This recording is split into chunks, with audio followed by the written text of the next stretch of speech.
Welcome, everyone. Welcome, welcome, welcome.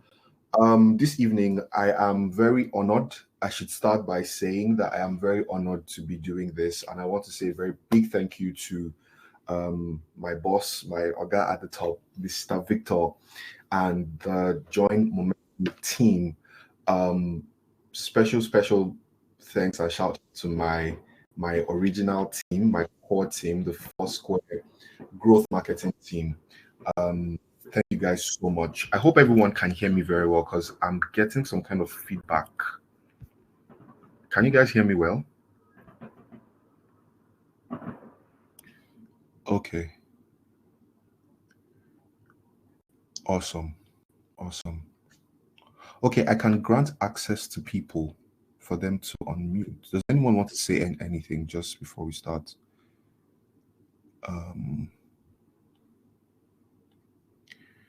Okay. Fidel, don't worry. I can do that to support you. I can help you to unmute people. And All right, if there are questions, I will shout out for you. Don't worry. All right, sir. Thank you very much. All right. I'd absolutely love that. Thank you. All right. So let's get right into it. We have significant amount of things to cover this evening. So this evening we're looking at SEO marketing for solopreneurs and business owners. All right. Basically, we want to understand how business owners and people who are running their own businesses can do SEO. So the first thing, a lot of people will ask is, okay, why is that? Is it even important? We'll examine all of that stuff. And so in this presentation, you can expect to see introduction to search engine optimization. What exactly is search engine optimization? We'll do a bit of trends, history and trends. We'll look at the pillars of search engine optimization. Then we'll look at best practices. All right, as at today, 16th October 2024, because one of the things that we will discover is, the rules are constantly changing. All right, the algorithm and what they are looking out for is constantly changing. So as of today, what the best practices are, then some common mistakes that a lot of people make, and then some additional stuff, especially regarding artificial intelligence. All right, but before we start, just a brief introduction. Who is the facilitator? My name is Fidel Nwaefulu, Nigerian born, but I currently live in the United Kingdom. 7 years experience doing product marketing with a focus to growth. I remember having a conversation with a friend of mine, and as we were speaking, he asked me, said, is there any marketing that is not aimed at growth? So why do people call yourself growth marketing? And it was a very interesting question. But of course, I had to explain to him that, yes, you can call it growth, but what we mean is actual growth in revenue. All right, measurable success. There are some aspects of marketing that are not actually aimed at growth. So for example, PR, for some people say, okay, yes, you want to grow mind share, top of mind awareness, right? But when we speak about growth, we're saying having a direct link between the activities that are being done and the results that can be measurable. All right, so that's what I've done for the past 7 years. Experience in e-commerce, sports betting. Yes, I worked in the sports betting industry, and I must tell you, it's a very interesting space. Also had a bit of, just a few years experience in fintech before I moved to the UK for my master's in digital business and artificial intelligence. I currently am growth marketing associate at Join Momentum. And when I'm not working, I like to go to the gym. I like to exercise. I like to swim, and I like to try out new food. Right? I'm a foodie. I know I don't look like it, but yes, I thank God for good genes. All right. So what is SEO? What is search engine optimization? Pretty much, basically, right? It is optimizing your website for visibility by search engines. All right, I put here in the slide that search engine optimization is anything and everything that you do to optimize your website to improve its visibility in search engine results to attract more organic traffic. Now, that word organic is a key word. It's an important word because it's organic, it's not paid for. All right, SEO is mostly free. And I say mostly because for the most part it is free, but as you get in deeper, there are certain tools, all right, and certain applications that you may have to pay a token for. But the whole idea of SEO is that it generates you organic traffic. You don't have to pay for it. All right, it is basically about improving your content, your structure, and the overall experience of your website so that search engines like Google, right now, they're not the only one, even though they have, I think, 93% of the market share, right, which is a huge chunk. And somebody's like, what's left for the rest? Therefore, just take the whole 100, right? For the non-Nigerians among us, I'm saying they might as well just take the whole 100. If you have 93%, then you pretty much have everything, right? So, when we talk about SEO, a lot of times now there are other search engines like Bing and what's this other one? Now there are a couple others, but when we speak about search engine optimization, our primary focus most of the time, if not all of the time, is Google. All right, and so they have the algorithm in their hands. They're the ones who say, okay, this is what we're looking for.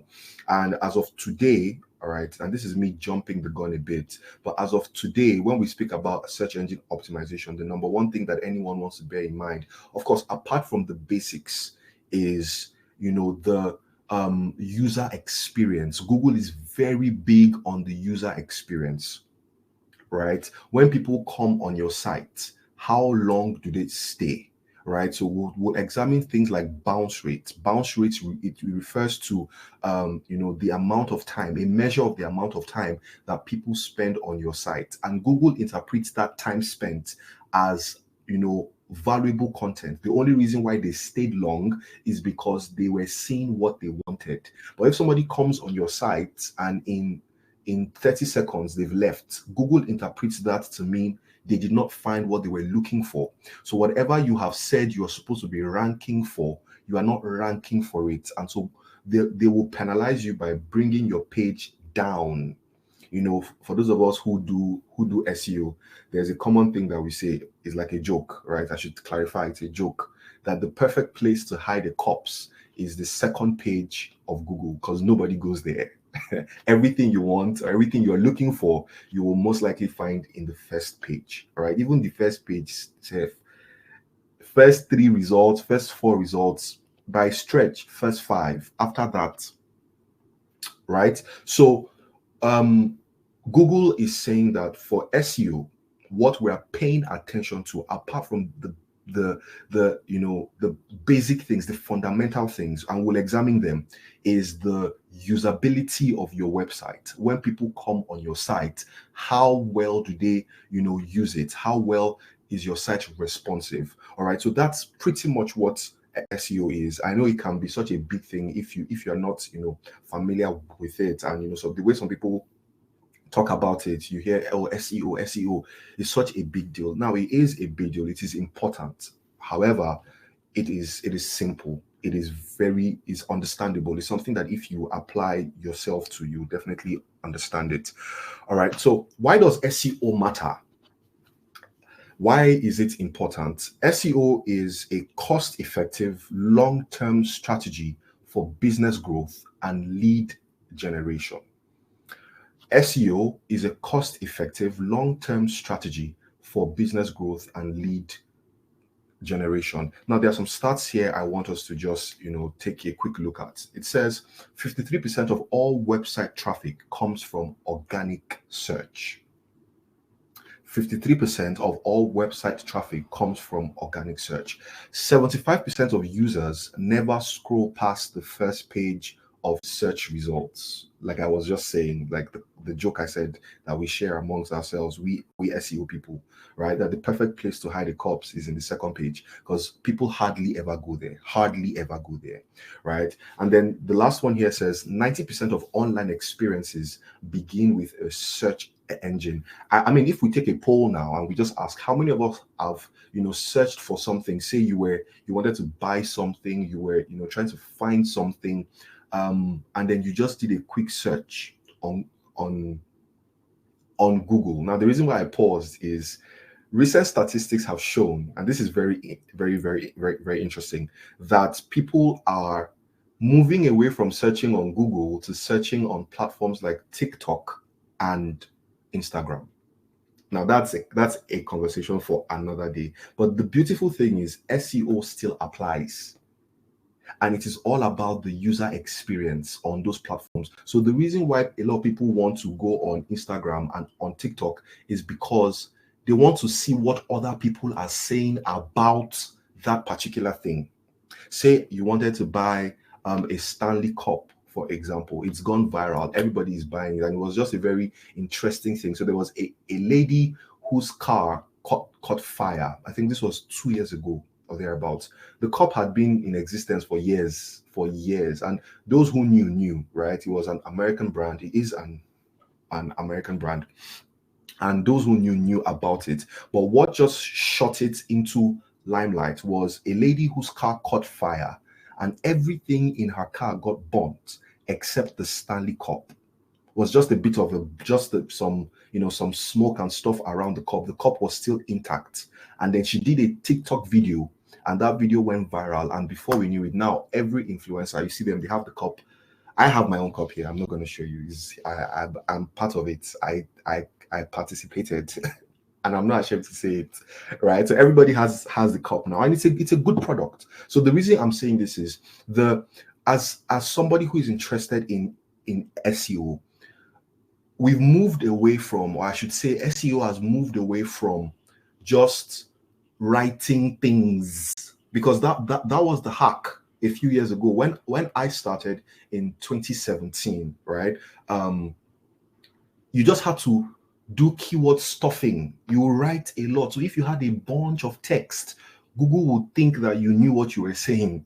When you write a lot of stuff, they'll say, oh yes, this page has a lot of content, so let's rank it. But it has moved away from that over the years. The algorithms have changed, and now it is how many people are using this. So the more people use your page, use your site, visit your app, whatever, Google sees it as an endorsement, and they will show it to more people. All right. So this is just to drive home the point that if you are doing SEO now, you must be very big on user experience. And this will reflect when we start to speak about AI and leveraging AI in SEO. AI is great. I love it. I use it very well. And I think everyone should, right? However, after AI has churned out stuff for you, I believe that it's important that you vet it, you look through it, examine it, and ensure that it still has that human feel, that human touch. Because sometimes AI can be overly perfect, like very just spot on, but you still want that human touch to it. Okay, let's go on so I don't get ahead of myself too much. So what are the other benefits of search engine optimization? Number one, because of the cost effectiveness, like I already said, you don't need to spend so much when you're doing SEO.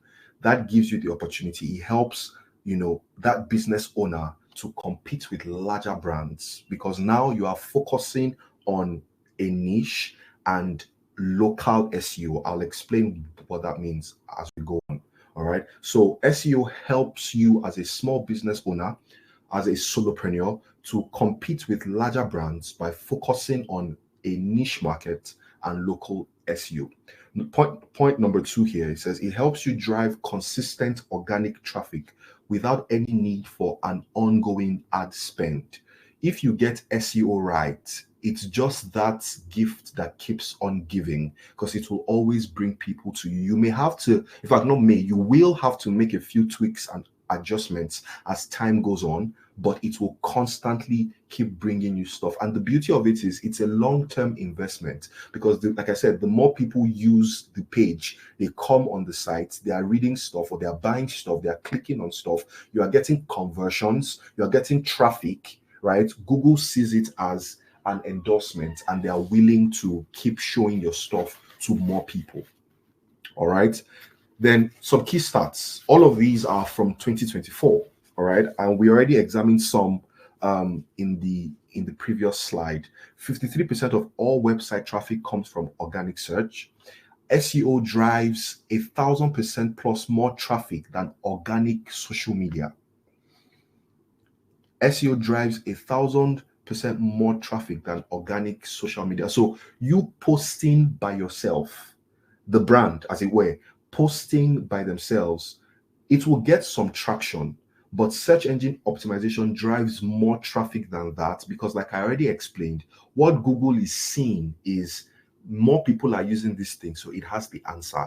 It's almost like, Google is saying, if more people are buying from this person, then the person is good. I'll give you guys just a quick story. When I first moved to the UK, and this is tying into this, I struggled a lot with the food, right? Before I could settle into like cook by myself. So, I would want to buy food, but I'll be scared because, like I said, I'm a foodie, and food is very important to me.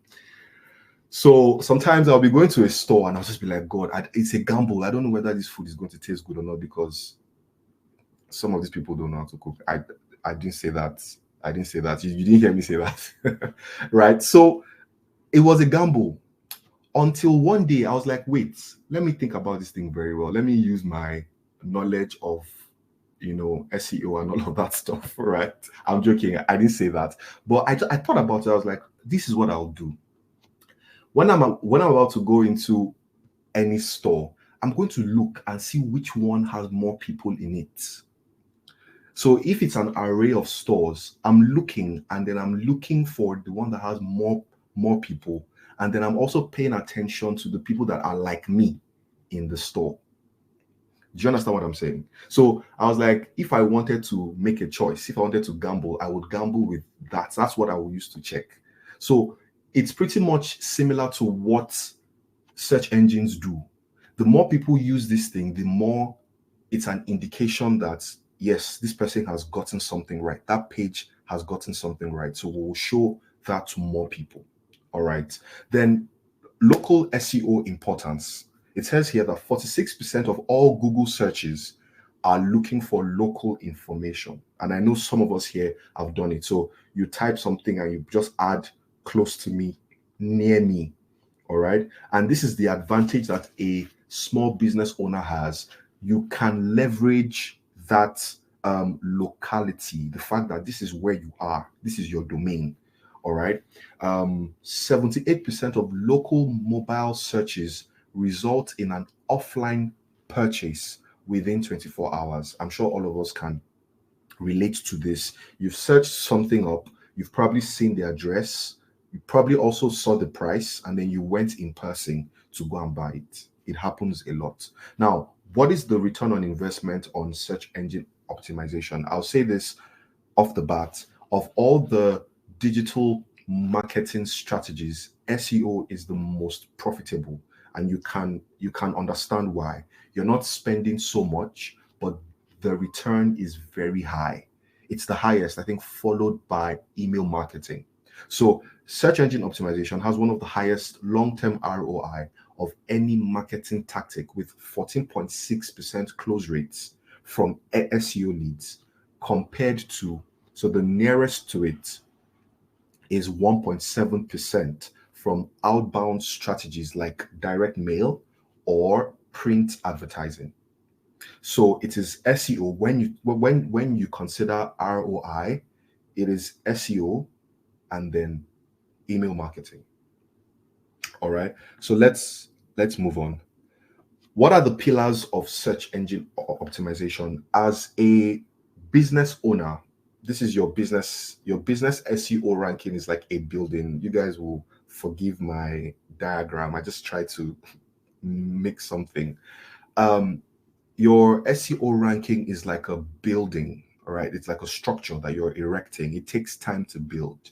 But these are the pillars that you must pay attention to. The first one is keyword research, and you see that it's progressive, all right? So after you've done keyword research, the keywords that you find are now very, very important to your content strategy, because you have to build your content around those keywords.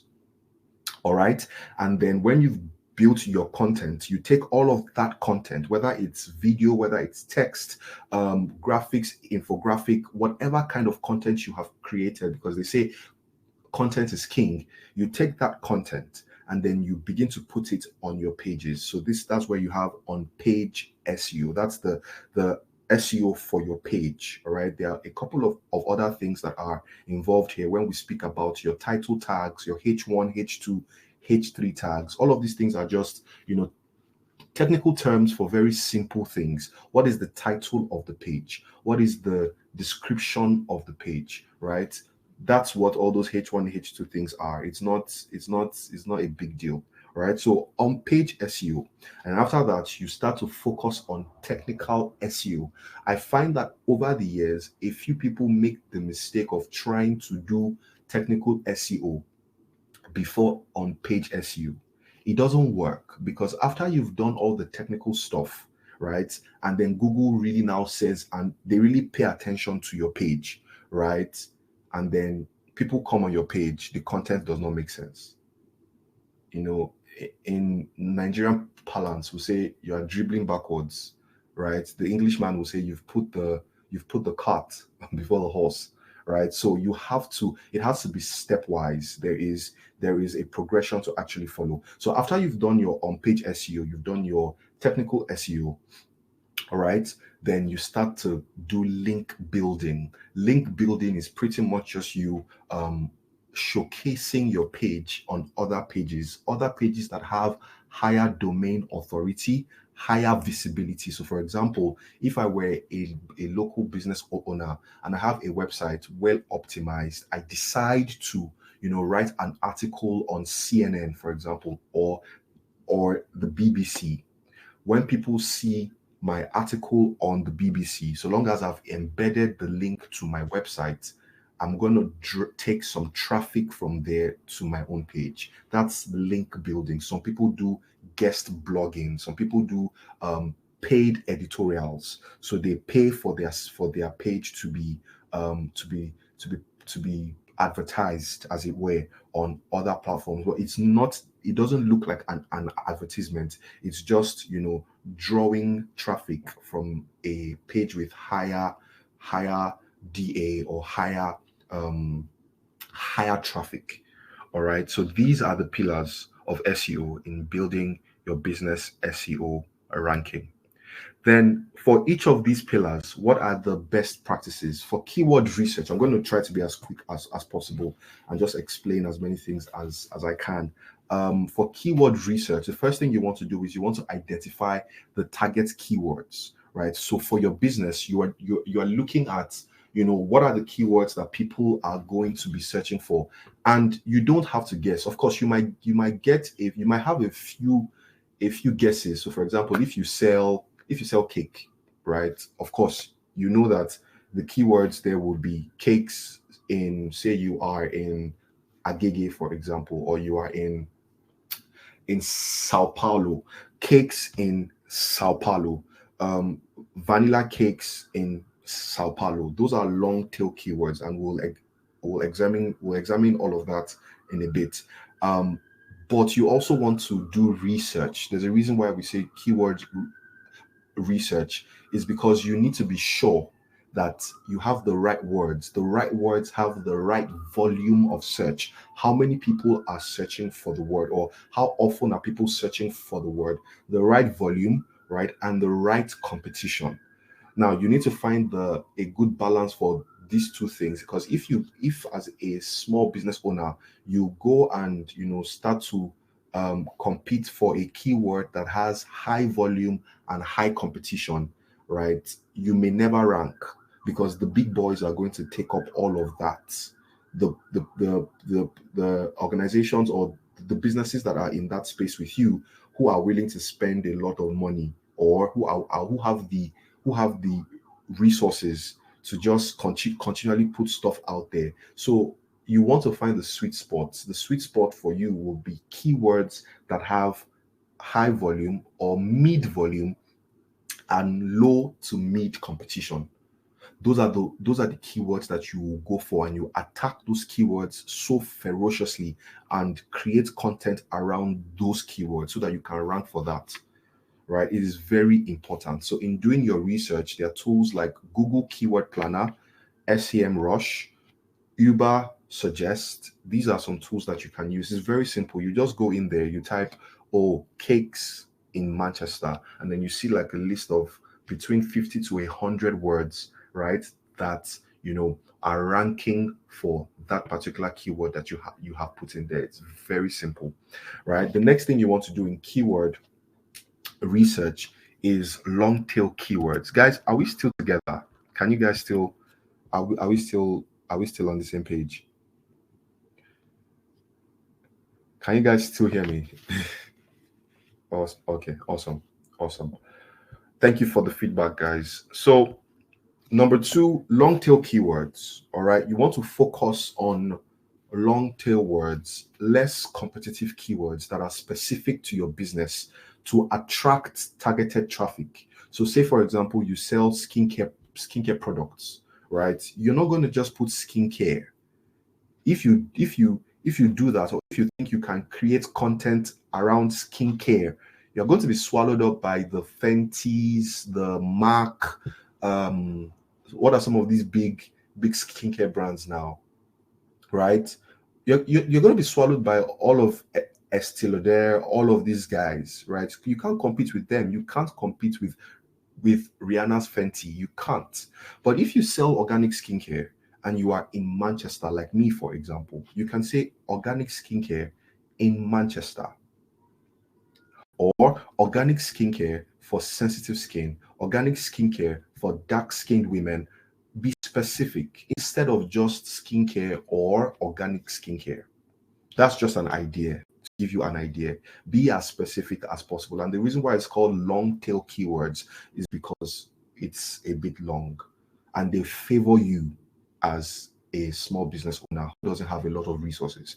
Now, the next thing is competitor analysis. What does this mean? It's simply just looking at like the people who are doing a similar business to you, probably also in the same environment, the same locality, and then see what keywords they are ranking for, and also see how you can improve on what they are currently doing. It is a strategy and it works. So say they have content around organic skincare, and I'm just using that as an example. Say they have the content around organic skincare. You now decide, okay, you know what, I'm going to write some informational pieces, right? Maybe your competition is not doing that, but you decide, you know what, I'm going to write how to maintain your skin with organic skincare.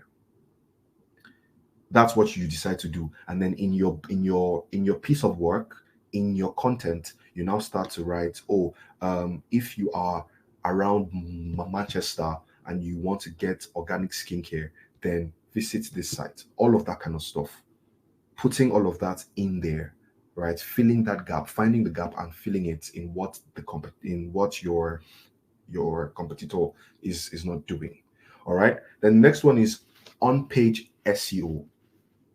On page SEO. This is pretty much everything you do on your page, right? So the first one we have there is title tags and meta descriptions, right? Title tags, meta descriptions. Ensure that each page has a unique keyword optimized title tag. So if you are selling, and I'm trying to find an example.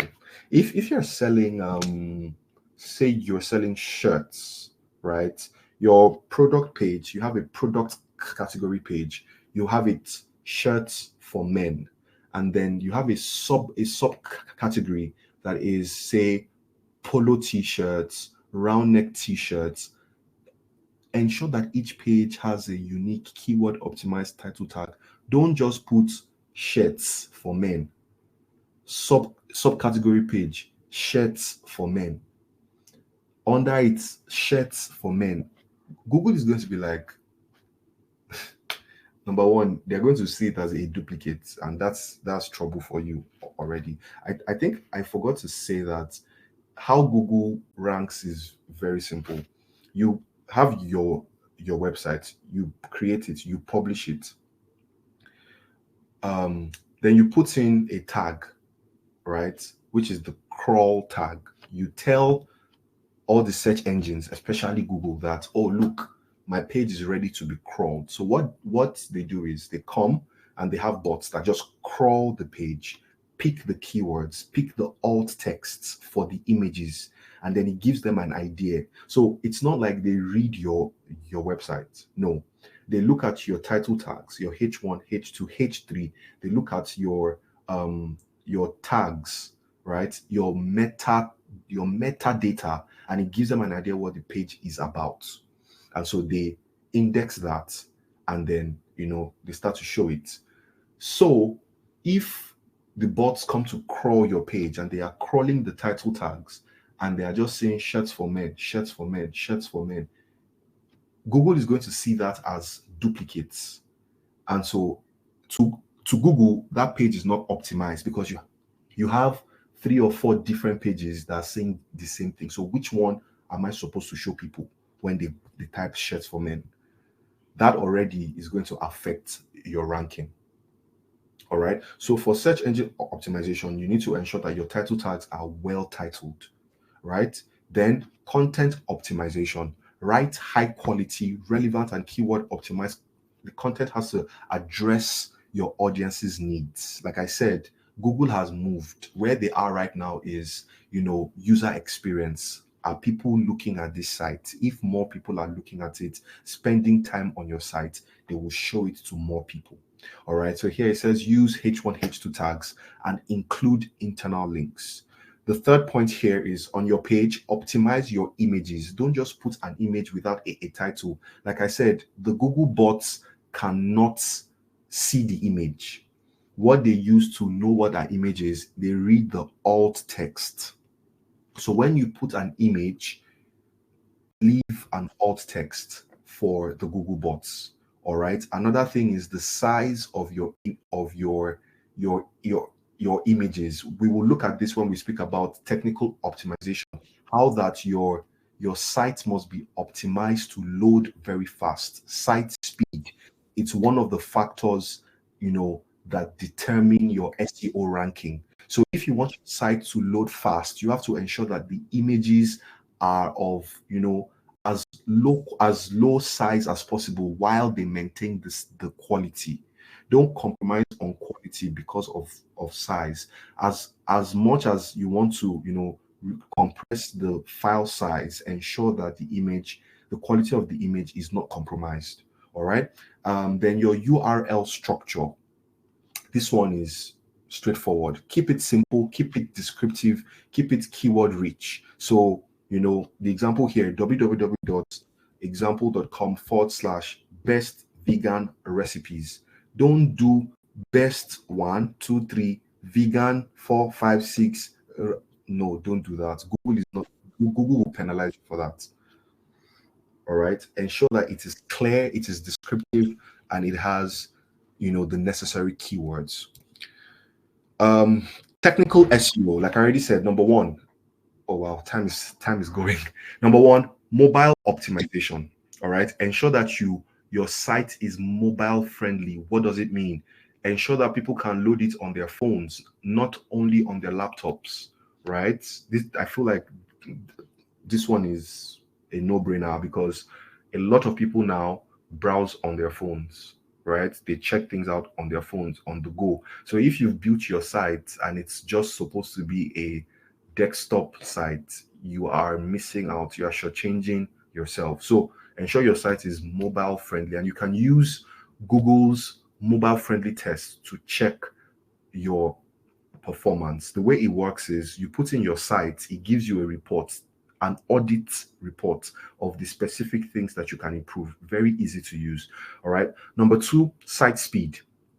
Optimize your site's loading speed using tools like Google Page Speed Insights. The same thing. This also gives you, it tells you how long it takes to load your site, and then it shows you the places where, okay, this file was too large. We spent a lot of time trying to load this, fix this. All right. Very, very easy to use. Number 3 here is the SSL certification. This one is both for Google and for people like me who know what they're doing on the internet. Very rarely will I use a website that doesn't have HTTPS, right? So some people may not know, but it indicates that that site is secure. All right. So HTTP means hypertext something protocol. I can't remember it now. But the S there means secure. If it doesn't have the S, it means it's not secure. So ensure that the site is secure. You have this SSL thing. I think it's hypertext transition or something. I can't remember what it is now. All right, but it's an indication both to Google and to your user that your site is a secure site, so they can feel safe using your site. It's very important, and it's not expensive to do. It's very, very, very, very affordable. In fact, if you use a website builder like what's the name of this one now? This very popular one. I'm trying to remember all the names. They're skipping me now. I don't know why, but they typically they have it there, and it's very, very, very easy to use. All right. Content strategy. Like we already said, content is king, right? So what content are you creating? Number 1, blogging. Blogging is so important. Writing consistent, high quality blogs around topics that matter to your audience so that they can read it, so they can come on your site and read. After they've read, you've offered value, you can then sell whatever product or service that you have. All right. It helps with keyword ranking and positions you as an authority in your field. The second thing is evergreen content. What does this mean? As the name implies, it's basically writing something that will be relevant over time, ensuring consistent traffic, right? So, for example, how to save for your small business. Now, that kind of piece, you probably have to go back maybe every 6 months or every 3 months, right? To maybe adjust a few things, maybe include some new information. However, that is something that people will always be interested in: how to be financially free, how to make your marriage work. There will always be people that are interested in articles like that. So if that ties to your niche, it ties to what you sell, please create evergreen content. All right. Then multimedia content, videos. Content has moved from just text to videos. All right. If you can create as many videos as possible, infographics, podcasts, right? Podcasts are like gold right now, right?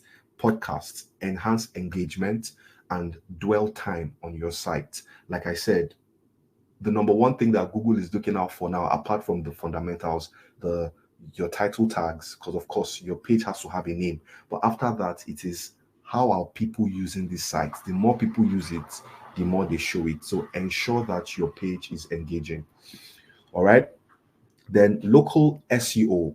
As a small business owner, of course, you want to ensure that you have conquered your locality, right? So your Google business profile, very important. Optimize that.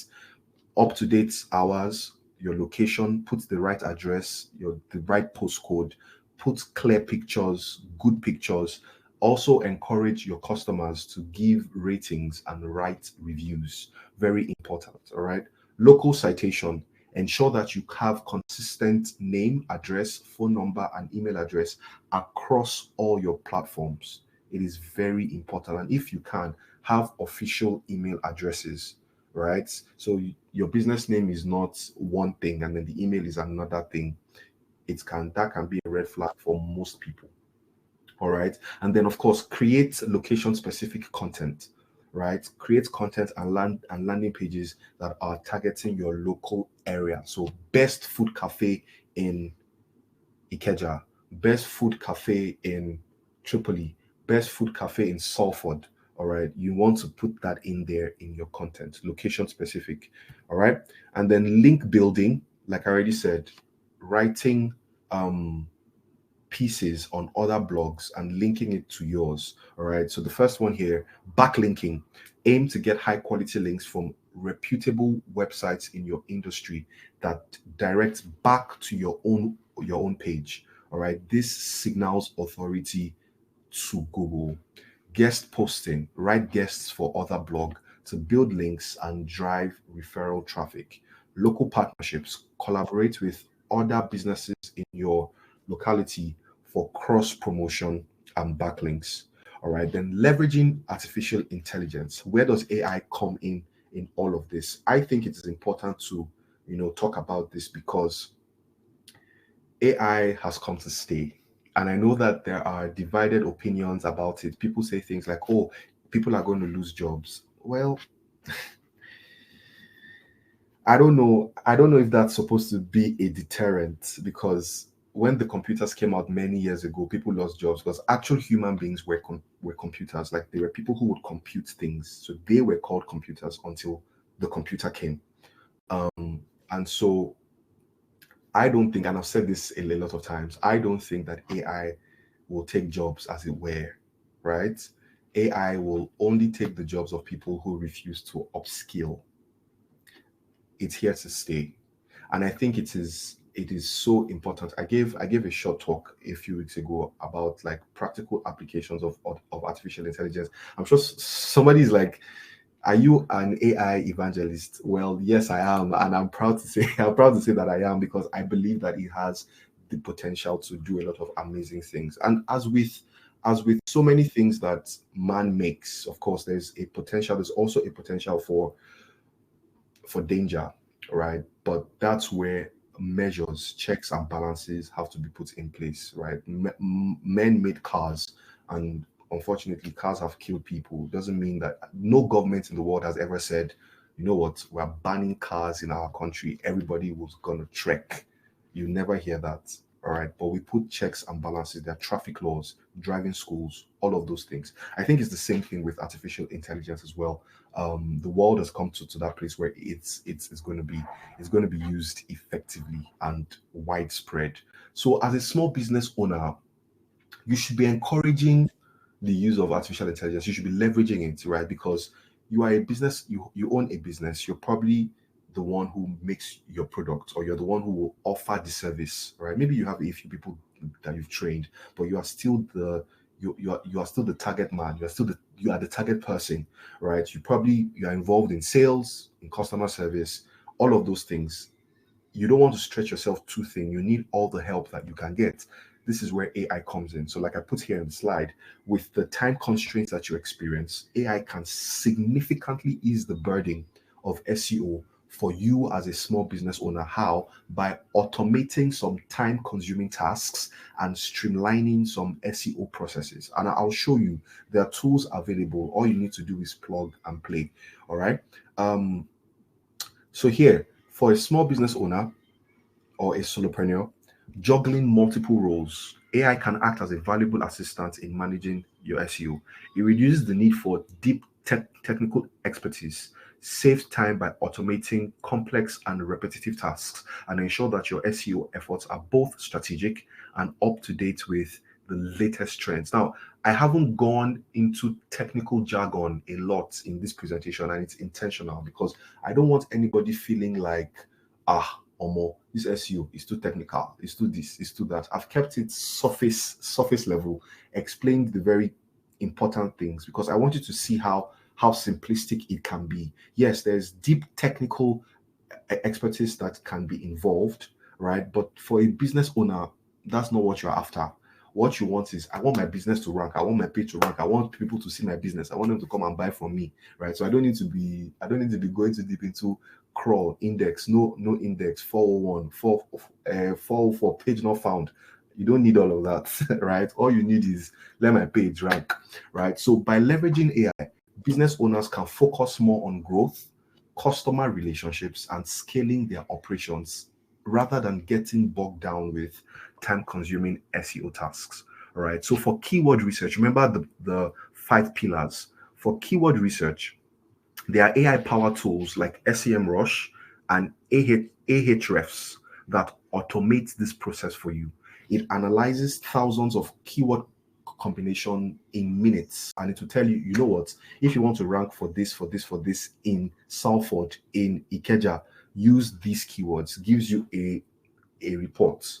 Now, some of these tools, they are trial based, trial to paid, right? So you try them for say 30 days, and then they ask you to pay, right? So I'm putting that out there so that you don't think everything is just completely free. You pay for some of these things. However, it's not a lot of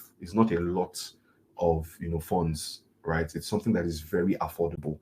All right. And then it also helps you identify long tail keywords with high search volumes, all right, but low competition. As I said, that's where you want to, that's your sweet spot, that's your gold mine. A lot of people are searching for this word, but the competition is low to mid.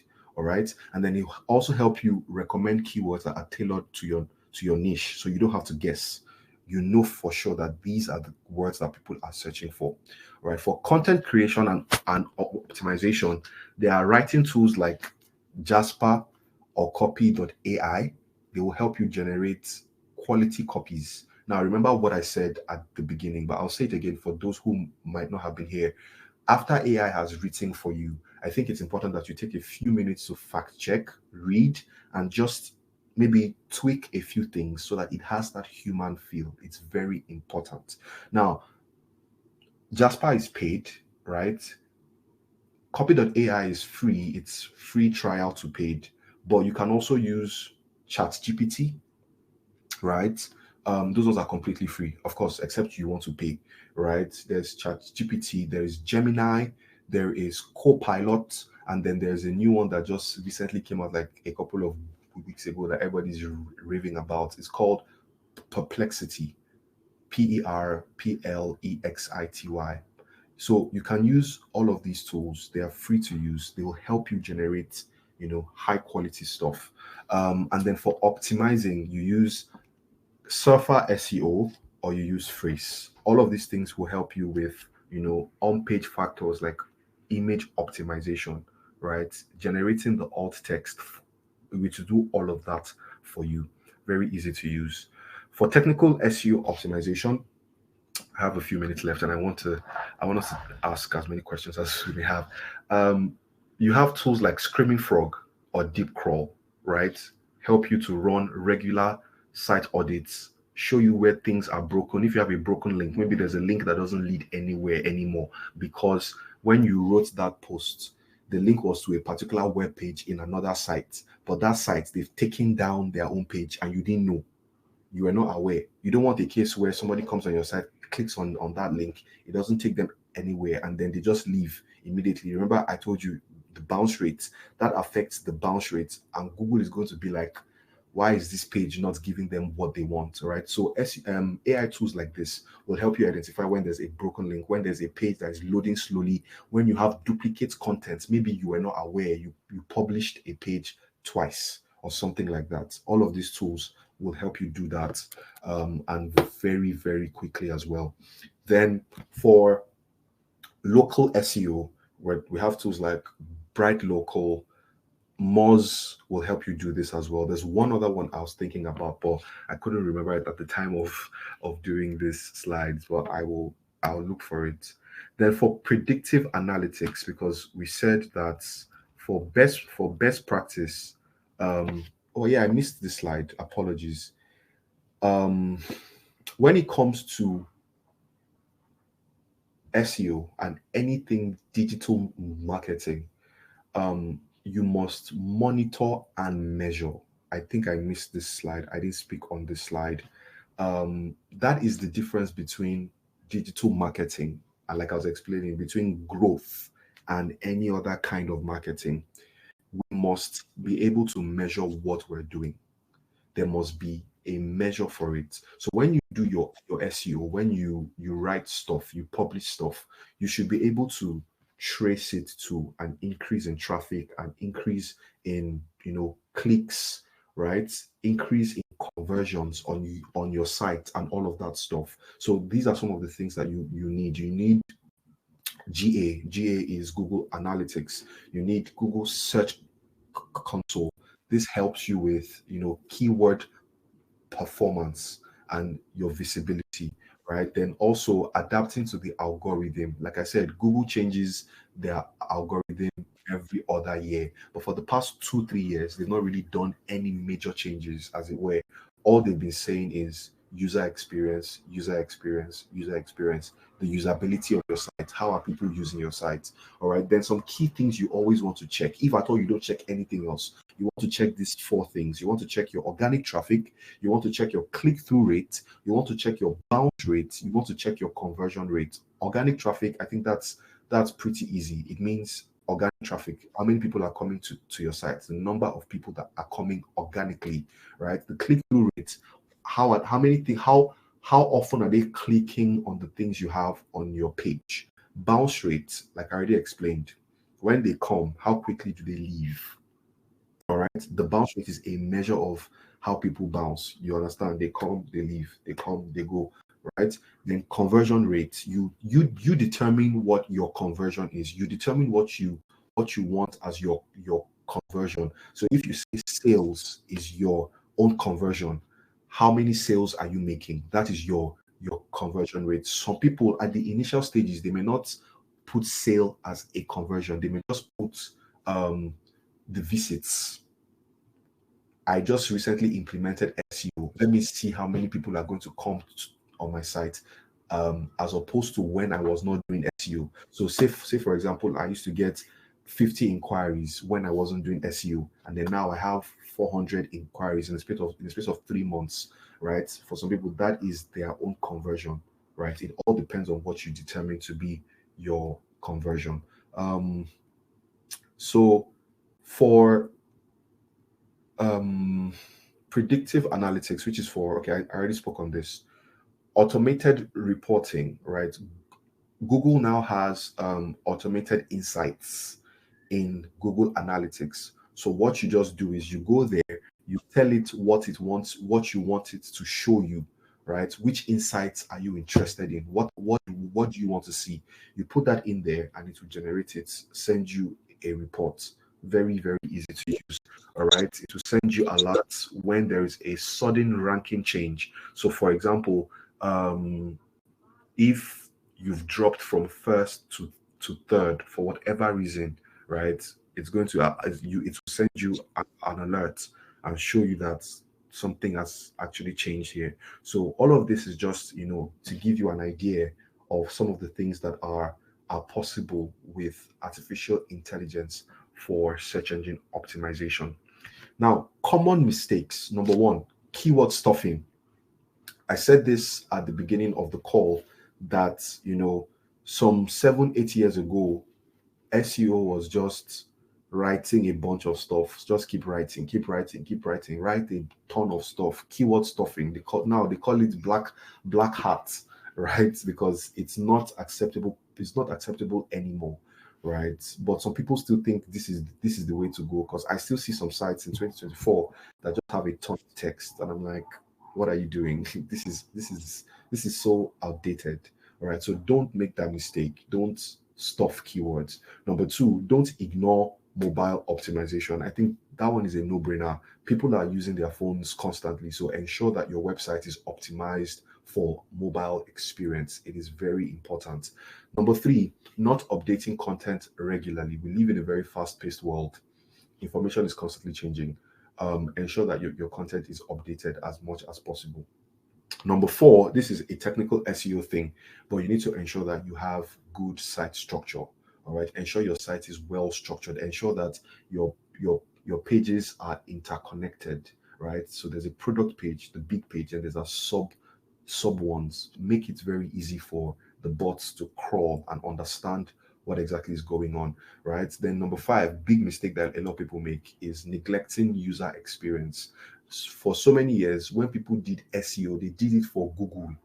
Let Google see my page and like it. But Google themselves have now shifted and said user experience. So don't neglect user experience. Number six is monitor and measure.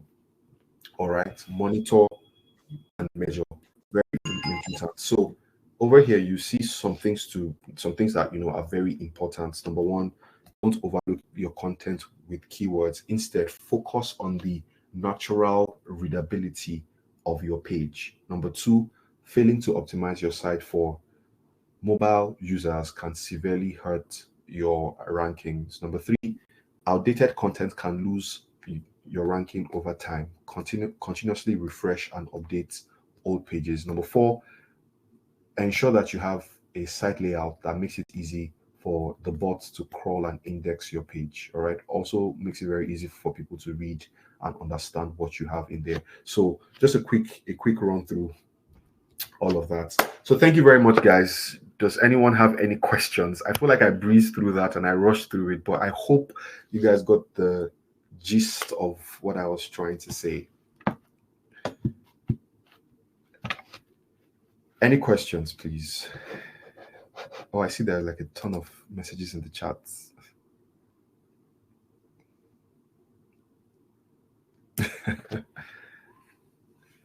Oh, wow. Thanks, guys. I can see all the applause. Thank you very much. Yes.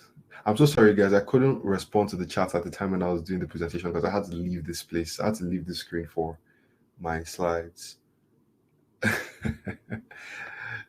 Anat is asking, he says, is it true that they don't know how to cook? You hear it from Misha. Hi, Bethany.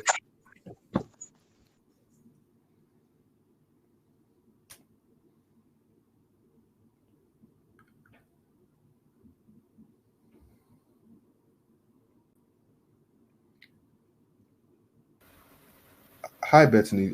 I see that you've joined me on the stage. Do you want to ask a question? I've given everybody microphone access now, so please ask your questions to Fidel. Awesome. Hi, Fidel. Great session, by the way. Great session. Thank you very much, sir. Thank you. Hi, Fidel.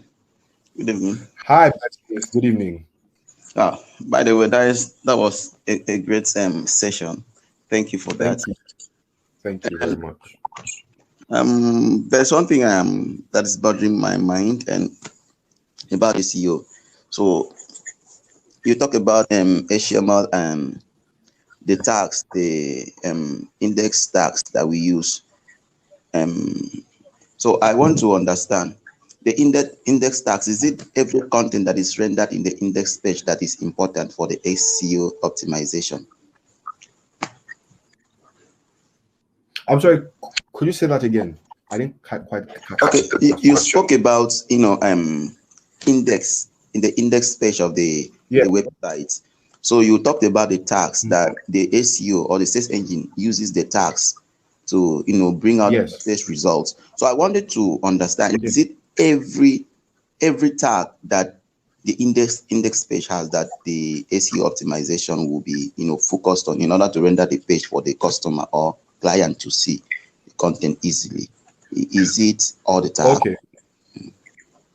Okay, yeah. So it is not all the tags, right? So even in the tags, there might be some content that you put, or there are some pages that you will actually put, and then the tag you will put is no crawl. So that tag is telling the bots, don't crawl this one. Maybe you've put that there for, it's sensitive information, or it could be anything, right? So you tell the bots, don't crawl this.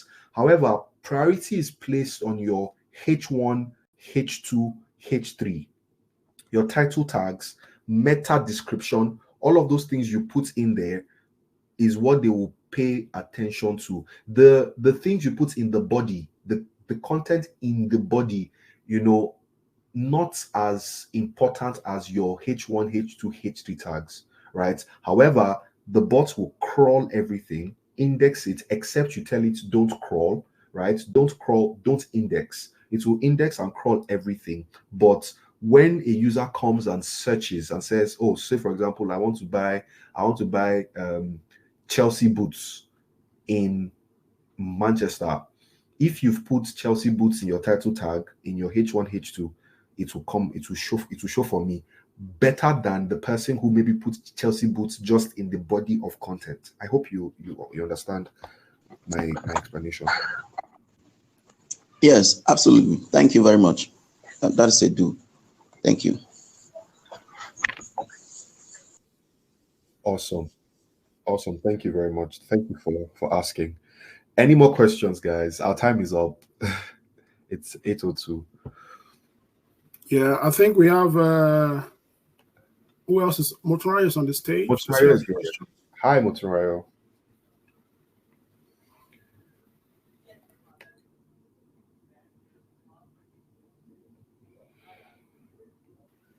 Motorayo, you're muted, by the way. If you want to ask a question, we can't hear you. Hi. No, I didn't know I'm on the stage. I'm not asking any question. Yeah, okay. The high. Awesome. Okay, so I'll take it that there are no other questions, and we can wrap it up. I just want to once again say a very big thank you to Join Momentum. Special thanks to Mr. Victor. Special thanks to Foursquare Growth Marketing for this opportunity. I'm really excited at all the amazing things that we're doing as a team, as an organization. I have learned a lot, and I'm sure there are a lot of people that have learned. I think that JM has been one of my biggest blessings this year. All right. So thank you guys. Thank you for joining, and have an amazing evening. See you tomorrow in the daily stand-up. All right, take care. Have a good night, everybody. Cheers, Fidel. Well done. Thank you for blessing. Bye. Bye, everyone.